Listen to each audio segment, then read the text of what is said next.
This is It's Not in the Syllabus podcast, the how-tos of a student beyond classroom walls.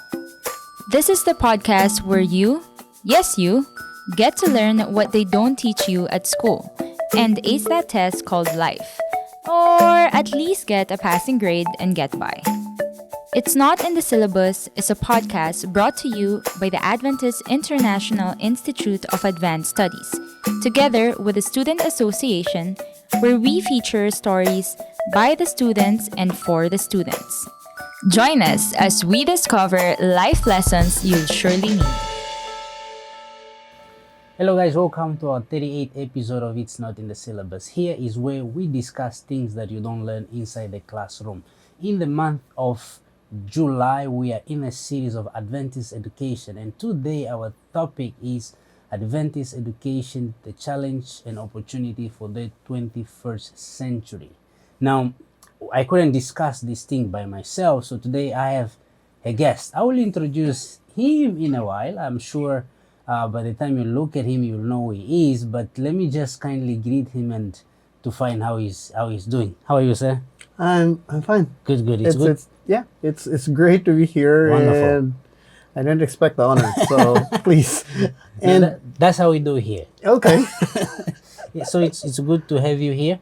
Thanks. When you say Shekel. Yes. No, you know why I pause when I say this name is because I'm thinking as an African, and I thought his name is an African name, but I learned that you could pronounce it in an African way. I don't mind. I learned that he has a Hebrew name, right? Yeah. Yeah. My mom kind of chose it, but she never actually explained why. She said that it just sounded nice. So.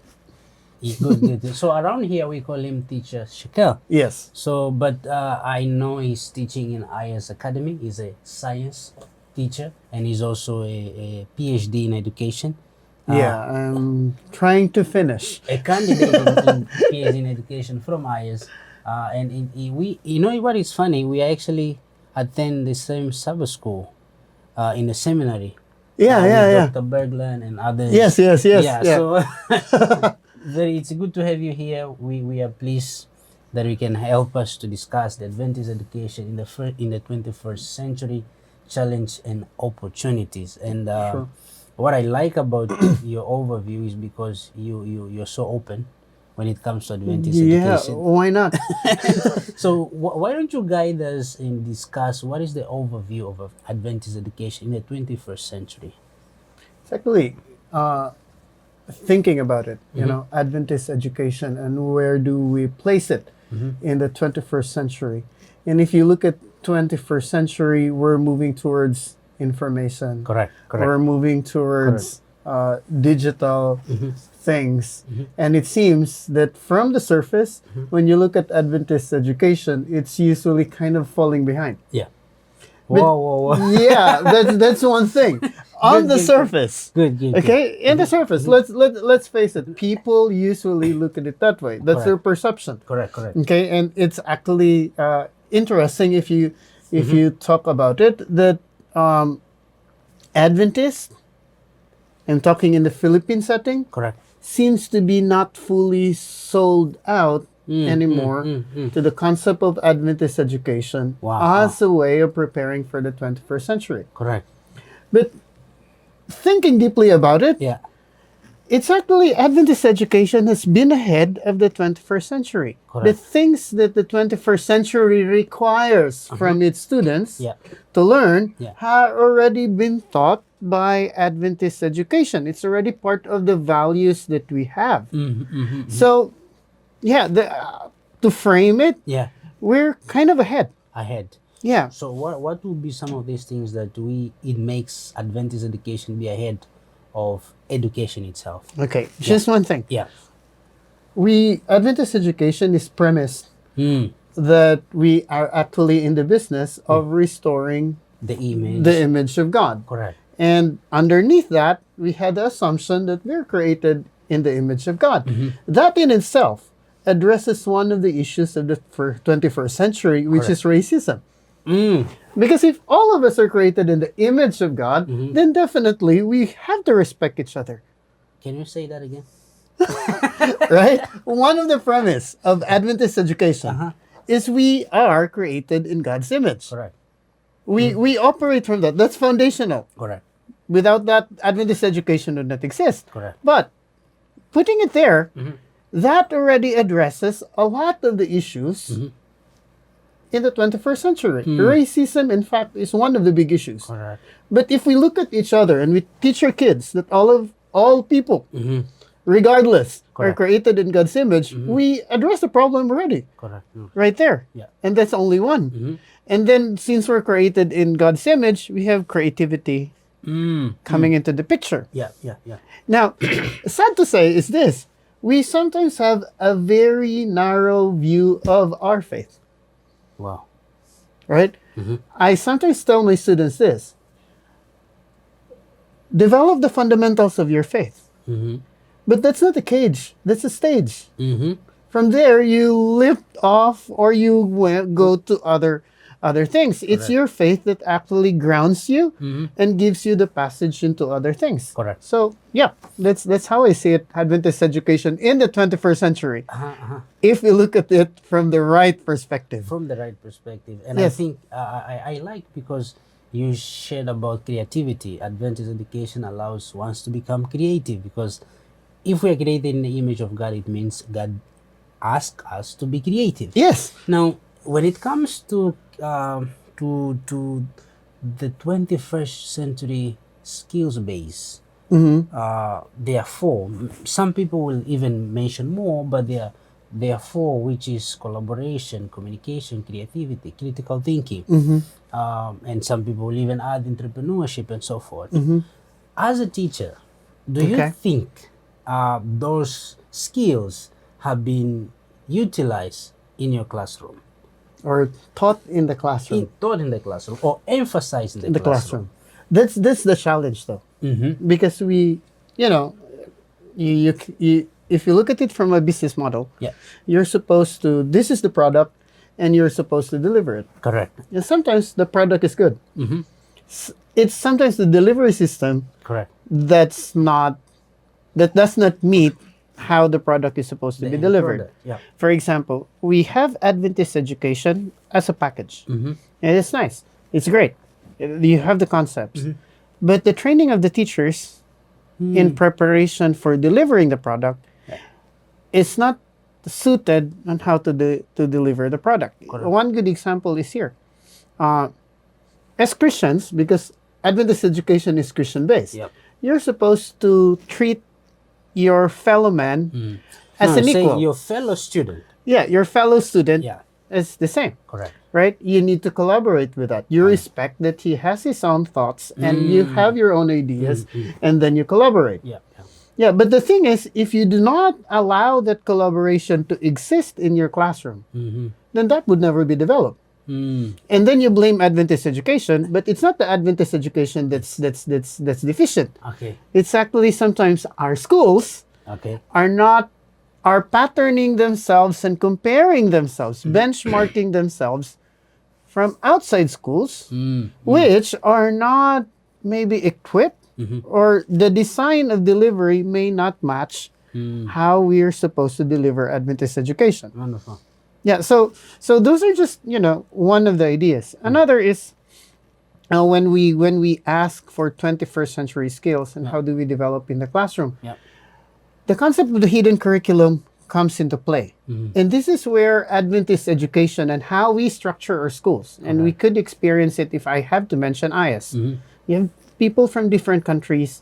And yes, there are discrimination. You cannot avoid that. We're humans. For sure. There would be that, but it's in a much lesser degree, and the conversation is open. No. You kind of just say your ideas and it's there. And that's what we call the hidden curriculum in from an educational standpoint. It's actually an emergent curriculum that happens between the interaction of the student and the student, the teacher and the student and the material. Correct. It's emergent. Yep. You have to be conscious to set it out, but you could not force it to come out. Yep. So you have to be conscious. You have to set up your classroom so that this hidden curriculum would come out. And it's inherent in Adventist education And it's demanded. And here's the thing that's interesting. And for me, this is something that I'm passionate about. Yeah. It's demanded by 21st century Yeah. that you should have these skills, and yet we're already valuing it. It's Yes, already there in our philosophy of Adventist education. But is it there? Is it being implemented? Is it being emphasized? In my classroom, Yeah, yes. in your class, I, because you I cannot always try. Mhm. I always try to ask questions. I sometimes tell my students, "You might get confused, but that's okay. Yeah. At least I know you're engaging." And then we engage in the conversation. Yeah. And that is actually, if you look at it from 21st century, you look at boardrooms, you look Yeah. at how business meetings are conducted, technological advancement, teams. There's always that open conversation. Yeah. There is always the safe environment for you could actually disagree and actually stake your place. Yeah. Yeah. And also, you should be open to change your mind just in case you're proven to be, your solution seems to be not effective. Correct. Correct. So, I consciously implement that in my classroom. I may present physics concepts, Yeah. but sometimes I told them that in physics, we don't have all the answers. According to, I don't know, forgot the author, but a physics author who goes into the normal media thing, Yeah. he says that we only know 5%. Yeah. Of Isaac everything. Newton? No, Uh-huh. not necessarily, but yeah, that's one of the things is popular in a way. He looks at popular, he makes physics accessible to the population. Okay. And one of the things that he said was actually, we know only 5% Correct. of reality. So the rest we actually don't know. So the ability to admit that I don't know, humility is already in Adventist education, and it should be there in our schools. So many things are coming to my mind because when you speak on the ability of admit, I have a professor who I love him, I respect him so much. And he says, Eddie, I never want to hear the word I don't know. I don't know. What you do is you tell me I don't know now, but you go home, Yes. you research, and tomorrow Yeah. you come back with the question, with the answer. You know, as we are talking, and we probably have to make a disclaimer, we are talking about general Adventist education. We're not Yes. specifically talking about ayahs. It's just It's general. And there are questions that we are going to discuss here. Maybe a bit comfortable for you who is an Adventist educator. We respect your view and help us also to respect our views. Yes. This is a question that many people will get insulted when I ask is, do you think our schools are preparing students for the future? And the reason why I ask this is because the world is changing. What used to work 3 years ago is no longer working. Yeah. Yeah. It's no longer making sense. And if that doesn't make sense, how come our schools are engaged in test-based instead of developing skills where students can be creative enough? Because let's say, for example, and I don't want you to lose your thought. Yeah, sure. Please. I am an horrible math student. I mean it. And I mean it. Uh-huh. You know, if there's a chance, if they were saved, only those who understand math are saved for heaven. Okay, then I'll be definitely lost. out of it. Out of it. Yeah. But yeah, are schools preparing students for the future, or are preparing students to become concise in one particular box? That's actually interesting, because there's a book titled Range. Forget Epstein, I think, is the author. I'm not forgot. But anyway, I'm currently reading it, Yeah. and he actually seems to move away from the idea of being expert in just a single field. Correct. Yeah, and he actually compared Tiger Woods and Roger Federer. Yeah, and we know both of them. Yeah. Roger Federer dabbled in a lot of sports. He loves football, ping pong, before actually settling down in tennis. Yeah. While on the other hand, we have Tiger Woods, who was already holding a club at a fairly young age, 4 or 5 years old. And he never had any opportunity anywhere else. Yeah. Now, the thing is, Roger developed range, and that's the idea. You spread it out. In other words, you dabbled in a lot. You don't actually you develop expertise in specifics, but you also are kind of good in other stuff. Yeah. Now, when it comes to our schools, I think we are.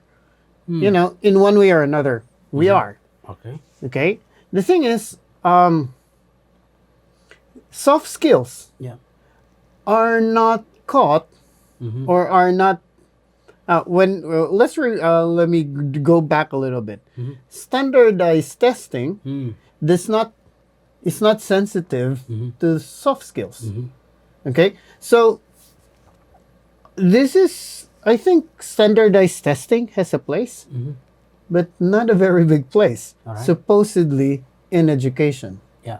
And I used to make fun of some students who are so focused on, let's say, SAT. I don't have anything against SAT. Good. It's a good test. It's standardized for a specific skill set that you want to test students to get in. Now, the funny thing is, if a university is performing well in board exams, it's a culture here in the Philippines, and you've heard that. Yeah. Right? You have board exams for nursing, board exams for medicine. And some schools are really doing well, 100%. Yeah. And I usually ask, and if I talk with some administrators or some teachers or parents who are proud, yes, of course, they're proud because it succeeded. It's not easy. Yeah. But here, my question is, did they succeed because of the great educational system that they have, or because of the great screening system that they have that weed out those are not set up for success? So you're not actually educating a student from this level. You're already educating a student from that level and just pushing him a little bit. That doesn't say a lot about your educational system. It only says a lot about how you actually weed out those who are not worthy to take the exam. Yeah. Yeah. So, yeah, and I always sometimes draw blank looks, Yeah. or they seem not to get it. But for me, that's something that we have to consider Correct. as educators. For example, I have grade 12 students, and all my grade 12 students took the SAT, and all of them passed. But I know that I have students when they were in grade 9, grade 8, that I actually weed out of the system because they don't meet the narrow standard that would make them successful to take the SAT.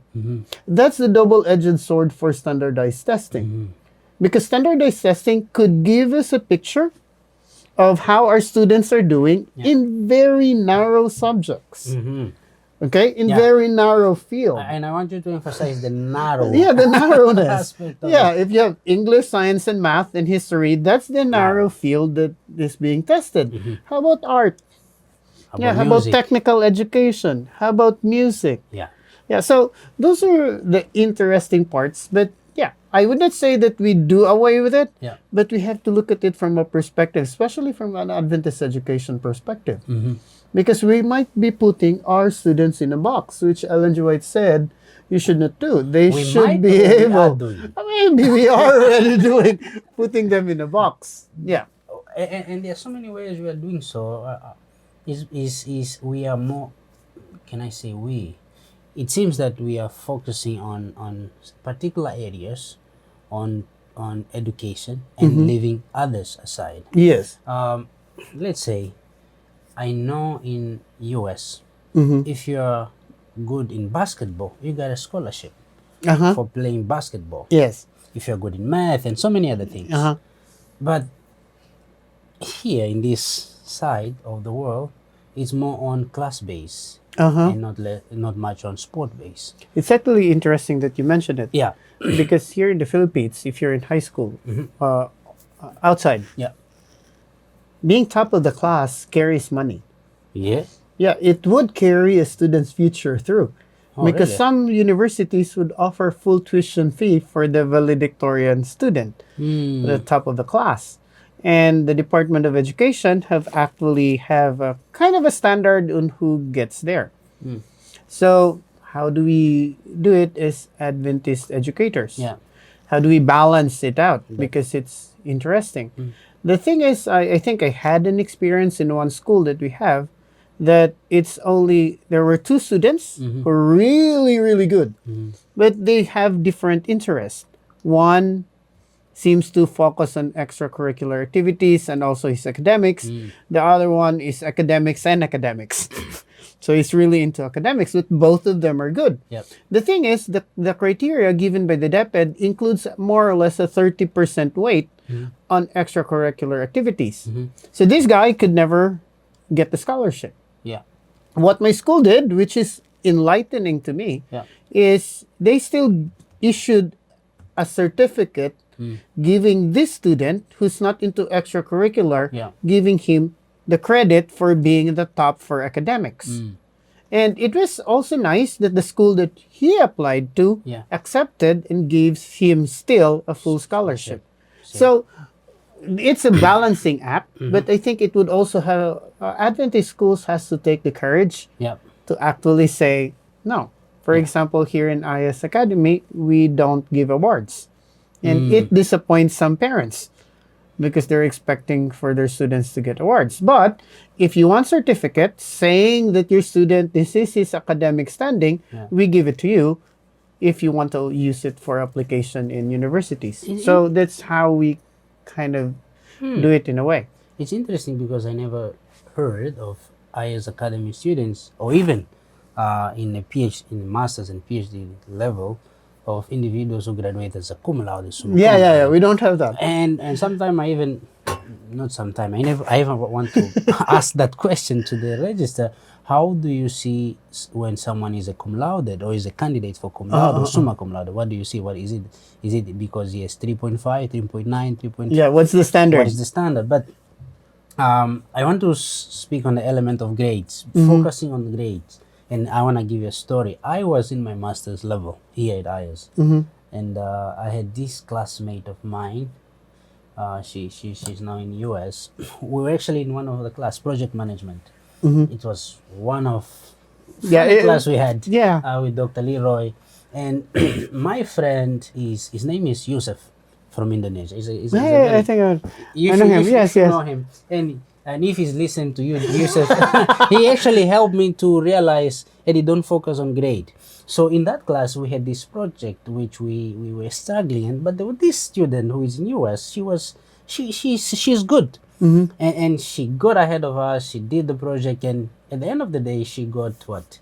Is it A minus or something, or B minus? I think A minus. I got B something, and I think Yusuf got some other grade. So now Yusuf told us, listen, guys.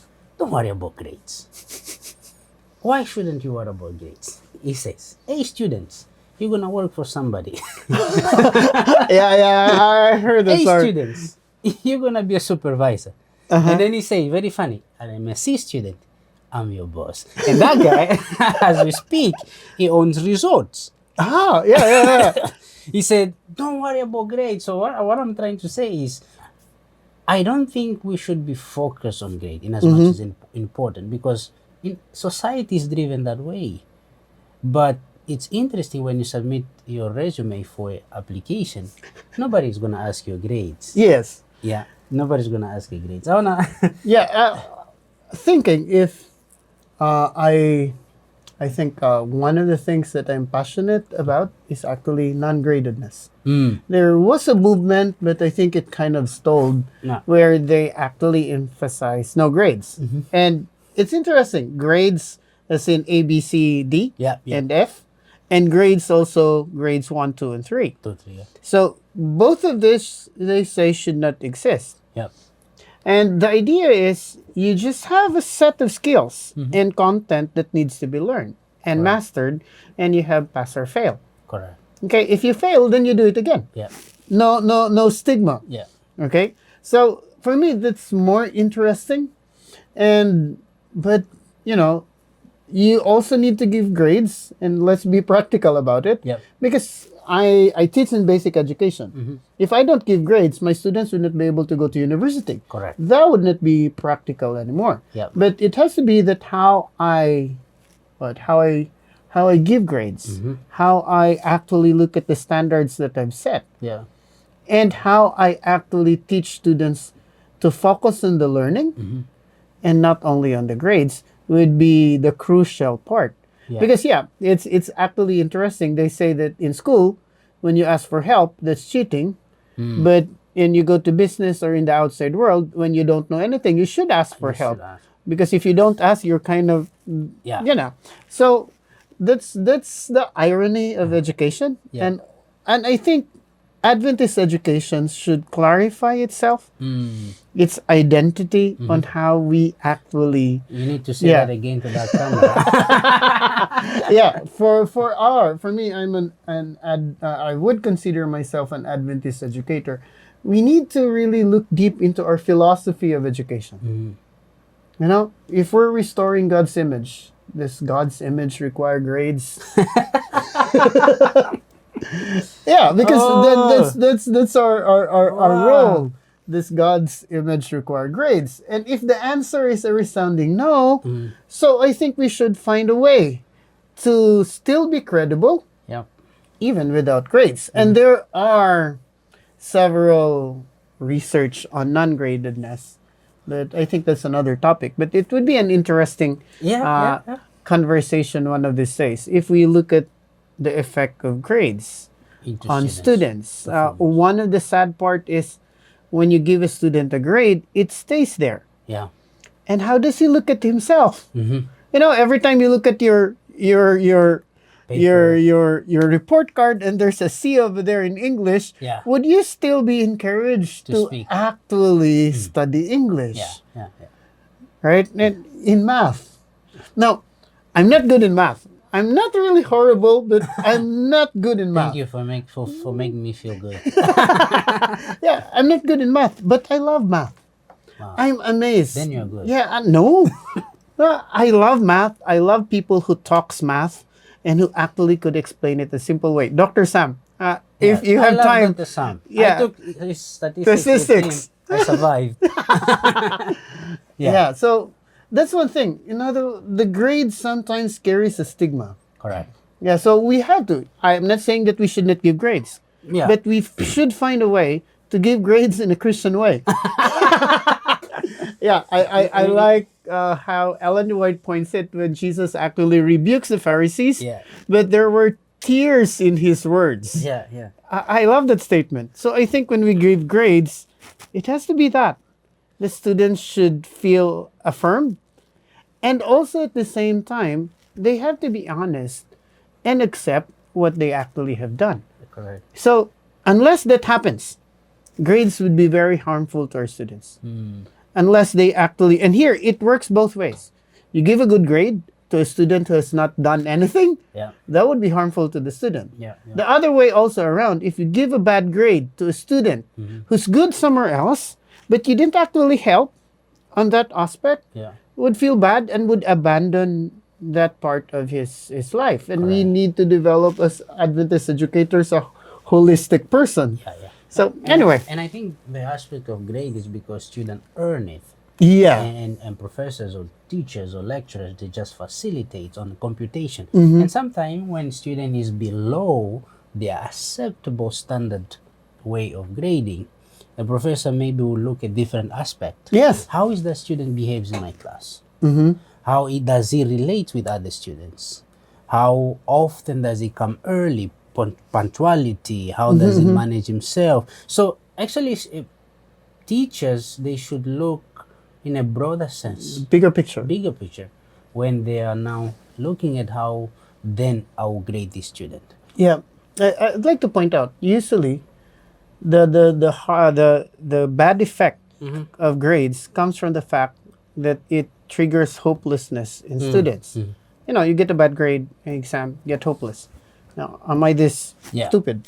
Kind of. Yeah. But I have a professor, the late Dr. Bill.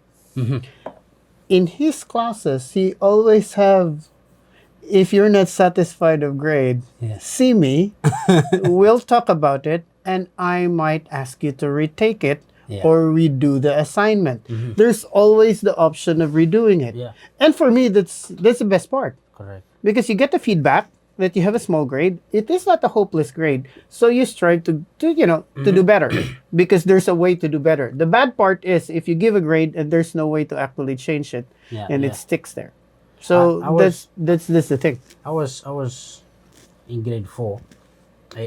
One of my, not one, it was just I had only one. My teacher told me, speaking of grade, she said, "Eddie, you will never gonna be anybody." She Oh, that Correct. hurts. It does, but I overcome that.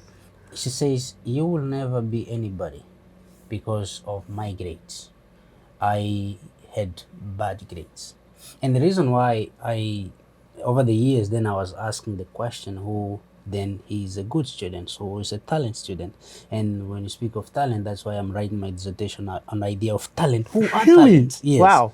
So I like to say sometimes teachers' comment on students' grade, I will agree with you, has an effect on a student outcome later on. If I would have listened to my teacher, I don't think I would be here in a graduate level, first and foremost. I probably be a dropout or something would happen. Now, let's move on quickly to some very controversial argument. We have hinted about it, but it is a book that I'm reading, and by Professor Jung, the author of the book, the title of the book is "Who is Afraid of the Big Dragon?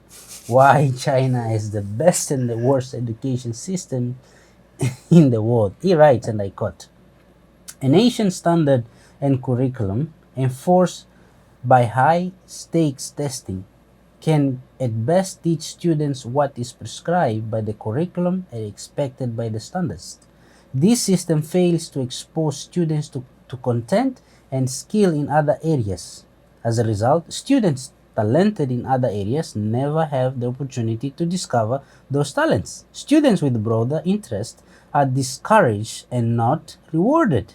The system results in a population with similar skills in a narrow spectrum of talents, but especially in today's society, innovation and creativity are needed in many areas.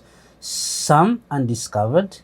Innovation and creativity can come from cross-fertilization across different disciplines. A narrow educational experience hardly allows children to examine an issue from multiple disciplines." This is on page 133. Now, several questions can be drawn from Professor Young's argument. Now, as a science teacher, how do you determine the student's ability to perceive science equations, or what do you do when a student cannot perform on that particular equation? That's interesting because equations are equations. Yeah. But you could see an intelligent student if he uses the equation for something else. Like this guy, when you ask them, have you seen this? Those kind of students, and they come very rare. But the thing is, you could not. Yeah, there's always two ways. Yeah. You teach the equation if it's a very specific equation, Yeah. and the student would respond. Yeah. How you teach it should be informed by how the student responds. So, since equation is skill-based, then you teach them the steps. And you test on the steps. That's how it's supposed to work. Right? The thing is, could your student transfer that equation to other aspects of life? Could they actually make a connection? Could they make a connection to their faith? Could they make a connection somewhere else? Because the more connections they make, the more rich the equation becomes. It's not just a physics equation. I usually tell my students, you could study your subjects at the same time if you find a connection. If you actually string your subjects together, the end result will be, even if you're just studying English, you would be remembering something in physics. Because you have made the connection. It's not narrow. Correct. So even though the topic is narrow, it's, I think, the teacher's job to broaden it. Correct. To open the mind of the student, that make the connection, make the equation just a platform for where they could see better the world, not focusing on the equation alone. Correct. So when it comes to, I think China is successful in their education because their education is pursued for a certain goal. Correct. So that's why it's narrow. But if you compare it, you compare it with the Western world. Yeah. It's messy over there. Yeah. It's not like China where it's ordered. Yeah. It's messy in the Western world. Yeah. But the messiness, the chaos, the complexity of it Yeah. becomes a breeding ground of ideas that would emerge. Correct. So it's a risk. Yeah. Yeah. Yeah, it's a risk because it's not an efficient process because it's chaotic in a way. Yeah. But I think that's how our minds work. Yeah. You know, the exchange of ideas and then ideas emerge. We see. have to be willing to live within that complexity. Good. Good. We are wrapping up our discussion. Yeah. Our time is over. Briefly, what will be or what are some of the challenges of Adventist education in 21st century that you can think of? One challenge is, I think one of the greatest challenge is how do we market Adventist education? You know, the willingness to buy, willingness to pay concept. Is Adventist The willingness to education- sell and willingness to pay. Yeah. So if we could make Adventist education as it really is, you're selling eternity. You're actually presenting eternal life. And here, preparing for eternal life makes you better in the present world. Yeah. Because sometimes we're only talking the preparing eternal life, we just do this. That's a good But quotation. Preparing for eternity makes you better for this world. Makes so it you a means better you're not person. running away from this Yeah, world. no, you're still going there. You're not in a hurry for heaven. Heaven would come. You preparing for eternity is you don't prepare for the future. Yeah. You prepare yourself in the present. Correct. That would make you a better person, regardless. I think that's how we should market Adventist education. Maybe the question is Adventist education marketable? I think the question is how. It is marketable. And Bruce can help us with that. I know. Thank you so much for your time, Teacher Shekel. Is there It's a nice- anything else you want to share when you talk about Adventist education, the challenge in the 21st century? If we do Adventist education right, we're preparing our students not only for the 21st century, for the whatever century would come. For the They will be future. ready. Wonderful. Yeah. Amen. Amen. I like that. If we make it good, Yes, if we do it right, because it's Right. already there. it's good already, but if Yeah. we do it right, and if we teach the right concepts, Yeah. if we bring creativity, collaboration, critical thinking, Yeah. and now, which is more important, if we accept and respect Yeah. other people's idea, I think we will be in a great path. Yeah. Thank you so much for your time, friends. We came to an end of our 38th episode of It's Not in the Syllabus. We have talked about Adventist education in the 21st century, the challenge and opportunities. We would like you to subscribe to our media channel for more videos every Thursday. Be there, pay attention, and share it with your friends. Until then, God bless you.